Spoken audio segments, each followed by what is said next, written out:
My dear students, good morning.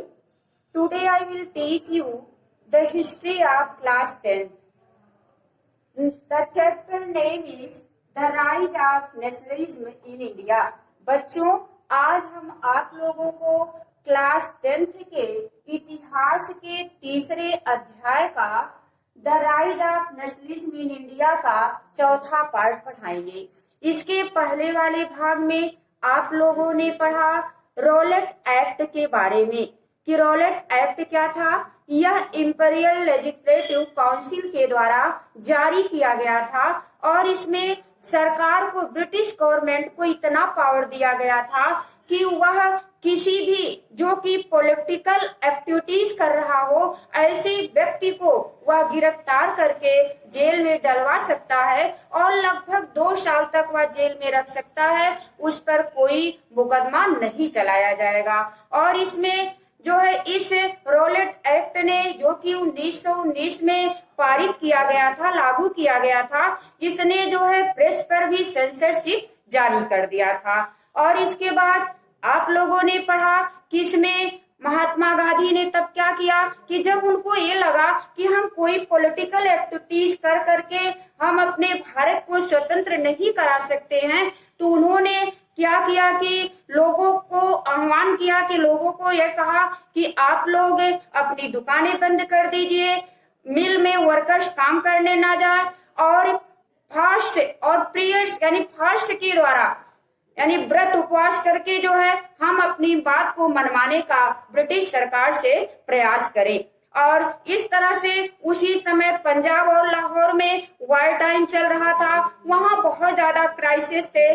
और ऐसी स्थिति में क्या किया गया कि गांधी जी खुद जाने का वहां प्रयास किए, लेकिन ब्रिटिश सरकार ने उनको पुनः मुंबई वापस भेज दिया। इसके बाद वहां पे अंग्रेजों ने क्या किया कि 2 महत्वपूर्ण नेताओं को गिरफ्तार कर लिया और गिरफ्तार करने के बाद जो बहुत पीसफुल तरीके से प्रोसेसन आदि कर रहे थे वहां के लोग, उन पर गोलीबारी कर दी। और इसके बाद वहां की जो जनता थी, वहां के जो लोग थे, बहुत उग्र हो गए और उग्र होने के बाद उन्होंने जो है हाल पर सरकारी ऑफिसर्स थे उन पर जो है हमला बोल दिया। और ऐसी स्थिति को देखते हुए ब्रिटिश सरकार ने वहां पे जो आर्मी का जो जनरल था यानी जनरल डायर को वहां का जो है वहां की व्यवस्था देखने के लिए सौंप दिया। और उसी समय बैसाखी का पर्व था 13 अप्रैल 1919 को, और जलियांवाले बाग में जो कि अमृतसर के शहर के बाहर में था, वहां पे सारे लोग इकट्ठा हुए थे फेयर के अवसर पर। तो उसी समय जनरल डायर ने, क्योंकि उस समय उसने जो है मार्शल लॉ लगाया हुआ था और उस मार्शल लॉ के तहत और इन सब चीजों से वहां की जो जनता थी बिल्कुल अनभिज्ञ थी, नहीं जानती थी, उसके बारे में अननोन थी।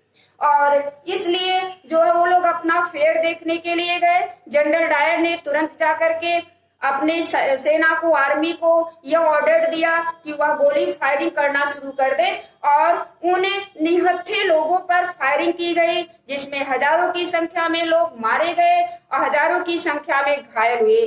और उसका बच्चों मुख्य कारण यह था कि जो जलियांवाला बाग था यानी इस तरह से वह बाग था, इसमें जो एंट्रेंस और एग्जिट जो गेट था वह एक ही था और चारों तरफ से ऊंची ऊंची बिल्डिंगें थी। और जब आर्मी जो ब्रिटिश आर्मी थी वह अंदर यानी इस जलियांवाले बाग में एंट्री की, तो इसने दरवाजा बंद कर दिया। जो एंट्रेंस द्वार था, एंट्रेंस गेट था, वहां का दरवाजा इन लोगों ने लॉक कर दिया और लॉक करने के बाद अंदर गोलीबारी यानी फायरिंग करना शुरू कर दिए और यहाँ के जो लोग थे बाहर निकल नहीं पाए। और इस प्रकार से जो है बहुत अधिक संख्या यानी हजारों की संख्या में लोग यहाँ वहां मारे गए।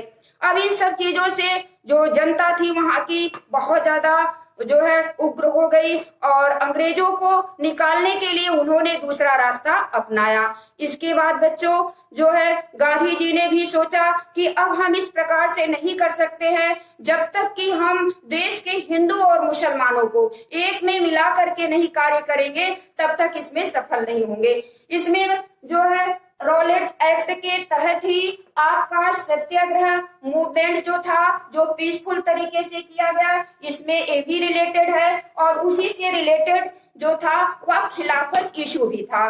खिलाफत इशू में जो है, इसमें एक चीज था कि जब प्रथम विश्व युद्ध 1914 से लेकर के 1918 तक जारी रहा, उस समय के दौरान वहां जो तुर्की देश था, जिसको ओटोमान एम्पायर तब कहा जाता था, उस समय ओटोमान एम्पायर में जो रूलर होता था उसे खलीफा कहा जाता था।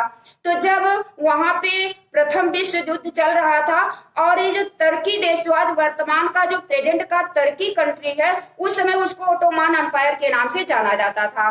तो ओटोमान एम्पायर ने जर्मनी का साथ दिया था और इसमें जो एलाइज जो कंट्रीज थे, उसमें फ्रांस थे, यूएस था, आदि था।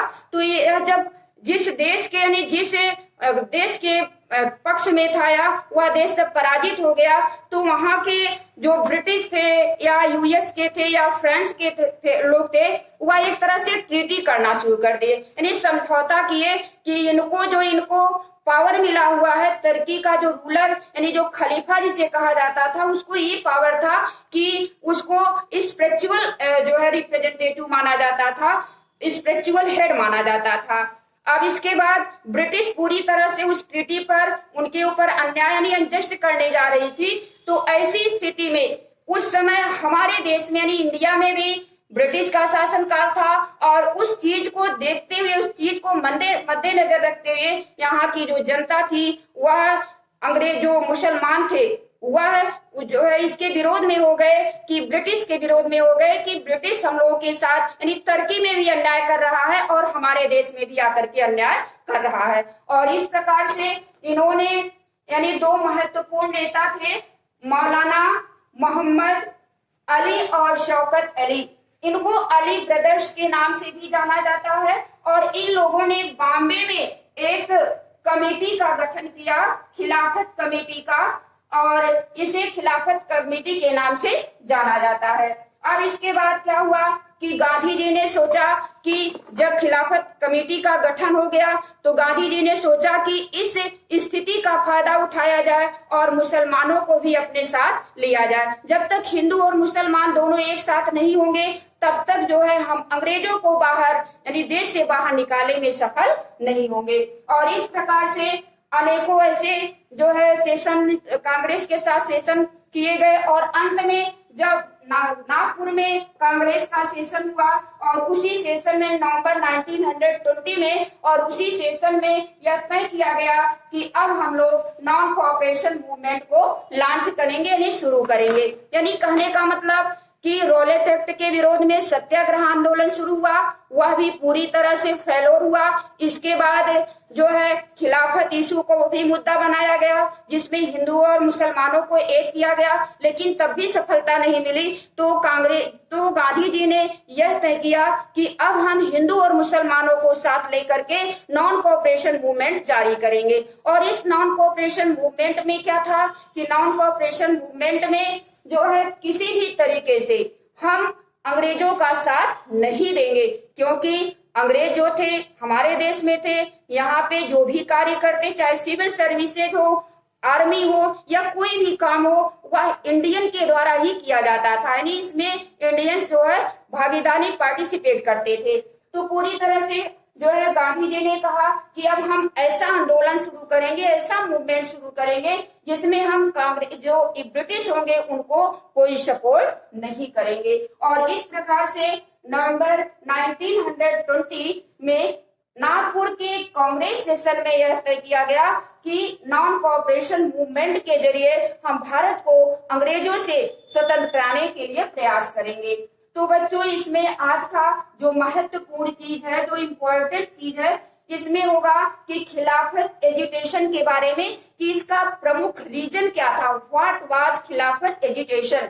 इसमें होगा कि जब प्रथम विश्व युद्ध के दौरान तुर्की पराजित हुआ तो तुर्की के साथ ऐसा ट्रीटी किया गया कि जिसमें उसको अपमानित करने का प्रयास किया गया, जो वहां का रूलर था और उस रूलर को स्पिरिचुअल हेड माना जाता था।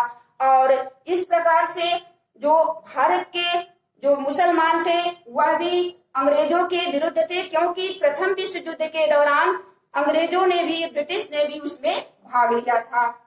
और इसमें दो प्रमुख जो लीडर्स थे वह मौलाना मोहम्मद अली और शौकत अली थे। इनको अली ब्रदर्स के नाम से भी जाना जाता है। इसमें जो महत्वपूर्ण very short answer type question होगा वह हो जाएगा मार्च 1919 में किसके लीडरशिप में यह जारी किया गया? मौलाना मोहम्मद अली और शौकत अली के द्वारा। तो बच्चों, ये जो आपका आज का ये पार्ट है यहीं पे समाप्त होता है। अगला पार्ट लेकर के फिर उपस्थित होंगे। Thank you.